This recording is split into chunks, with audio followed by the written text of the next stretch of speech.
जय हिंद दोस्तों, मैं निखत परवीन। आज जो बात करने जा रही हूँ वो हर उस इंसान के लिए जरूरी है जो इस देश का वोटर है। आपका वोट ही आपकी आवाज है और अब उसी आवाज को धीरे धीरे खामोश किया जा रहा है और ये सब हो रहा है बड़े ही चालाकी से, सिस्टम के नाम पर, कानून के नाम पर और दस्तावेजों के नाम पर। अब जरा बिहार की बात करते हैं। यहाँ एक नया अभियान चलाया जा रहा है SIR यानी स्पेशल इंसेंटिव रिवीजन। बोलने में तो लगता है कि बस वोटर लिस्ट की सफाई हो रही है, लेकिन असल में हो क्या रहा है। हर वोटर से कहा जा रहा है कि भाई साहब अपना वजूद फिर से साबित करो।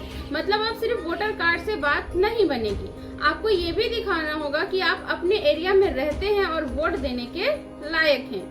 और दोस्तों, अब ये सिर्फ मुसलमानों की बात नहीं है, अब दलित, पिछड़े और यहाँ तक कि आम हिंदू भी इस प्रोसेस से परेशान हैं। एक ताजा सर्वे के मुताबिक 71% से ज्यादा दलित वोटर डर रहे हैं कि उनका नाम वोटर लिस्ट से कट सकता है। अब सोचिए ये डर क्यों? क्या सिर्फ इसलिए कि बिहार में तेजस्वी यादव को दलितों का सपोर्ट मिल रहा है? क्या इसलिए अब दलित वोट कटेगा? अब जरा एक और वाकया सुनिए। एक BLO थे वजाहत अली फारूकी। इनसे कहा गया कि भाई घर घर मत जाओ, तुम्हें तो पता है ना कौन किसके घर का है। कमरे में बैठो और खुद ही सब पेपर बना दो। और फिर उनसे 700-800 फॉर्म खुद साइन भी करवा लिए गए। सोचिए, क्या ये वेरिफिकेशन है या मैनेजमेंट? ECI कह रहा है हम बस वोटर लिस्ट को दुरुस्त कर रहे हैं, लेकिन जरा आंकड़ों पर ध्यान दीजिए। अभी तक करीब 4.5% यानी 35 लाख लोग ऐसे पाए गए जो अपने रजिस्टर्ड पते पर नहीं मिले और 6.5% यानी 54 लाख लोगों ने अभी तक वेरिफिकेशन ही नहीं कराया। यानी कुल मिलाकर करीब 90 लाख वोटर वोटर लिस्ट से बाहर हो सकते हैं। अब सवाल उठता है, ये कौन लोग हैं? क्या ये घुसपैठिए हैं? नहीं, ये वो लोग हैं जिनको बिहार में रोजगार नहीं मिला, इसलिए दूसरे राज्य में काम करने चले गए। अब वहाँ का वोटर नहीं बने तो बिहार में उनका नाम काटा जा रहा है। मतलब नौकरी की तलाश में जाओ तो देशद्रोही कहलाओ, घर रहो तो बेरोजगारी झेलो। क्या यही लोकतंत्र है? अब दोस्तों, ये सब कोई नया नहीं है। पिछले कुछ महीनों में हमने देखा महाराष्ट्र, हरियाणा, दिल्ली, हर जगह यही पैटर्न। पहले वोटर लिस्ट को एडिट करो, फिर चुनाव में सीटें क्लीन स्वीप।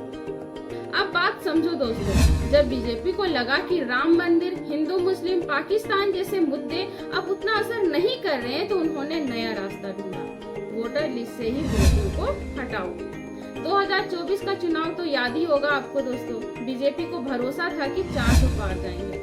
राम मंदिर, अयोध्या, काशी, सबका माहौल बनाया गया, लेकिन जब रिजल्ट आया तो खुद अयोध्या जैसी सीट पर हार। मतलब क्या? लोग अब सिर्फ भावना से नहीं, अपने भविष्य से वोटिंग करने लगे हैं। राशन की लाइन में खड़े लोग अब मंदिर की ऊंचाई से ज्यादा नौकरी की गारंटी मांग रहे हैं। पार्टी को डर लगने लगा है, अब सिर्फ नारे से वोट नहीं मिल रहा। अब अगर जीतना है तो सिस्टम से खेलो और वहीं से शुरू होती है वोटर लिस्ट कटिंग की राजनीति। महाराष्ट्र में राहुल गांधी ने सीधा आरोप लगाया चुनाव स्क्रिप्टेड था। एक 5 स्टेप प्लान बताया गया। पहला, अपने पसंदीदा अफसर चुनाव आयोग में बिठाओ। दूसरा, फर्जी वोटरों के नाम लिस्ट में जोड़ो। तीसरा, टारगेट बूथ पर ज्यादा वोटिंग दिखाओ। चौथा, बोगस वोटिंग करवाओ। एंड 5वां, बाद में सबूत मिटा दो। और इसी तर्ज पर दिल्ली और हरियाणा में भी कुछ ऐसा ही हुआ। हरियाणा में नू दंगों का हुआ बनाया गया, लेकिन असल में खेल वोटर लिस्ट में हुआ। दलितों और मुसलमानों के वोट गायब। बीजेपी वाले इलाकों में नए वोटर अचानक जुड़ गए। अब बिहार की बारी है, वही प्लान, वही स्क्रिप्ट, बस जगह बदली है।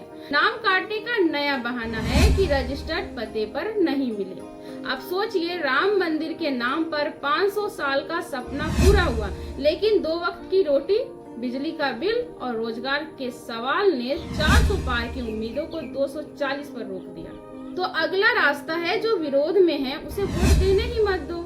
नाम काट दो, फॉर्म फेल कर दो, दस्तावेज नहीं तो पहचान नहीं। पहले कहते थे मुसलमान वोट नहीं डाल सके, अब कह रहे दलितों को भी नाम से हटाओ।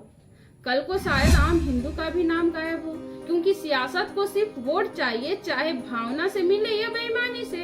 तो दोस्तों, आज का सवाल आपसे, क्या वोटर लिस्ट का यह SIR वेरिफिकेशन एक निष्पक्ष प्रोसेस है या फिर यह लोकतंत्र की आड़ में लोकतंत्र को ही खत्म करने की चाल है?